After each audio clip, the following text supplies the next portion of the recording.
Fire away, guys. What's going on? First, welcome to Atlanta. Just, what does it mean to actually be here? It's awesome, man. I have not been in the South for a while. I went to school in the South. Some of you guys might have heard of Duke University. Had some fun down there. Actually spent a summer in New Orleans at one point with another. I played for a lot of phenomenal teams, by the way. The New Orleans Riverboat Gamblers was the team I played for in New Orleans in the summer of 1995.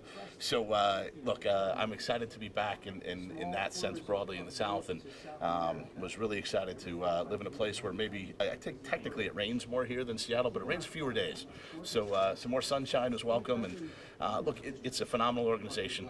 There are phenomenal people here and a phenomenal fan base, and really excited to get to know everybody and get started here. I know you talked about a little bit, just from the outside looking in. What was your thought of this club, before this job came up? And now, obviously, now that you're in the position, how do you view it?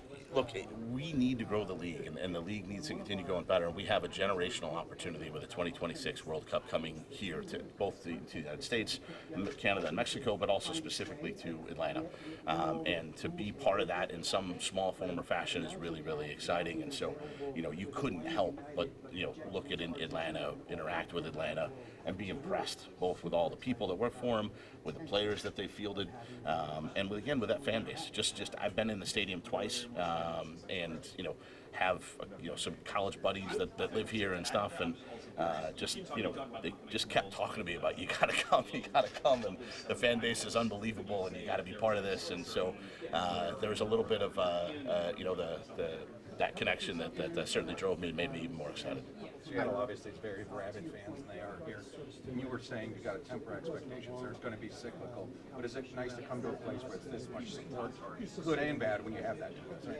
Absolutely, it is wonderful to have that support, and I think in the CEO role you have to understand that scrutiny comes with that support, and it's welcome. And again, we'll try to explain what we're doing, and we'll get some stuff right, and we'll get it wrong, and hopefully on balance we'll do more of the former, the getting it right part, and excited too to get to meet some of the fan base. I know Darren had a little bit of a unique relationship with the fan base, and I like to think that I have some expertise in that area. I've been voted on a couple times and passed with 87 and 90% at various times. So I feel like if I can connect with the Atlanta fan base in a similar fashion, then hopefully that's good for everybody. Is it your goal to get this team back in there? I mean, obviously they've kind of slid a little bit, but the roster's there. It just needs to be tweaked.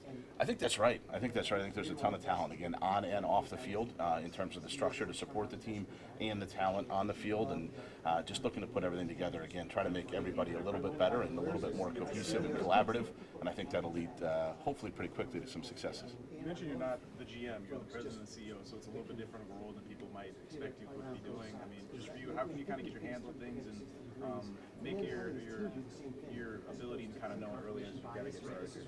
Well, look, I didn't lose the soccer expertise along the way, right? What it means more is I'm not getting in the weeds necessarily on a transactional basis on the soccer side. But look, I'm applying, as I said up at the podium, my training at Latham in terms of coming into the business side, and been business adjacent in both of the jobs I had at Salt Lake and Seattle. And then taking that sporting side knowledge and that expertise in MLS, and again, trying to make a lot of people better. Looking at our analytics, looking at our scouting, looking at our coaching, looking at our front office. There's all these aspects, and look, that's what makes the job interesting. That's why it's fun and challenging to kind of come in and look at these holistic solutions, again, that are foundational and stable and sustainable, because that's the kind of success we want to have. And it'll be a lot of work at first. It would have been a lot easier probably to stay in Seattle and just keep it rolling with a fan base that supported me with 90%. But I got to come here and I got to earn the trust of the fan base here, and I'm really looking forward to that. As I asked you about Gonzalo, do you feel like he is doing a good job? I mean, did he show you the characteristics of being a good coach, and maybe the right one here? Yeah, look, when we worked together in Seattle, it was in a different role. He was an assistant coach, and so I don't have a professional opinion of Gonzalo Pineda, head coach. I need to meet with Gonzalo and watch him and have him run a practice and all the things. And so, but yes, we have a bunch of common experiences together in Seattle. He's a super talented individual. He has high potential, and I'm really excited to work with Gonzalo. The growth of the league is, very important. A lot of stuff is happening. We've seen reports of possibly Messi coming to MLS. What could that do to this league and expand it? Look, I was in Washington D.C. working at Latham when David Beckham came, and that was incredible. People that had no interest in soccer, whatever, were all of a sudden knocking on my door as a lowly associate saying, "Can I get tickets to DC United?" Because I was doing some TV stuff for them at the time, and could a player like Messi have an impact like that? I bet he could, but again, I want to be careful here too. I mean, we can all speculate about, and we all do, right? Ronaldo, Messi, like all these guys that could come. Like, let's see what happens. There's a World Cup going on. That's kind of important. Let's let those guys try to win their titles and stuff. And if it happens at some point, we'll get excited. And that is part of the ecosystem. But again, if you look at this opportunity we have, Atlanta United fan base, 2026 World Cup. Atlanta is going to host the World Cup. Certainly what other franchises do, that's great. But I'm going to be focused on what Atlanta United is going to do, and we're going to be part of building that ecosystem. And again, I think this is a generational opportunity for us here over the next couple of years to build the organization, to build the sport, and I just can't be more excited to get started. Speaking of World Cup, how do you feel like it's going so far as just on a broad picture? And obviously the U.S. plays today, but just in general, how do you feel like it's going? It's been fun to watch, and it's been fun to watch as a fan a little bit. You go to all these soccer games, and it's life or death, and your job security is always impacted, and those of your loved ones and stuff like that, and so to actually just watch a soccer game and be like, to root for the United States, like that's fun, and hopefully we'll do well against Iran today, and we'll get out of the group, and it'll be fun to root for them, and it'll be fun. I'm going to go back to the training facility, and we're going to watch with a whole bunch of Atlanta United people, and I'll have that great soccer crowd and that atmosphere around. I'm really excited about that, and I think good things are ahead. Win, lose, or draw for this U.S. team. Even if they don't get out, this core is built for 2026. And again, that generational opportunity with the World Cup coming to Atlanta, coming to the United States, Mexico, Canada, that's what we're building towards.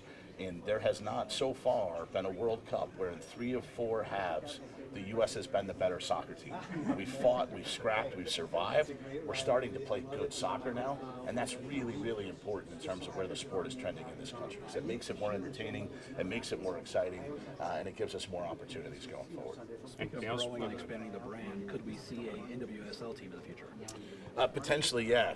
That came up in the interview process, albeit fairly briefly. But if you'll forgive me, we got to get Atlanta 2 launched, and we got to get the foundation right for Atlanta United. We got to integrate the academy.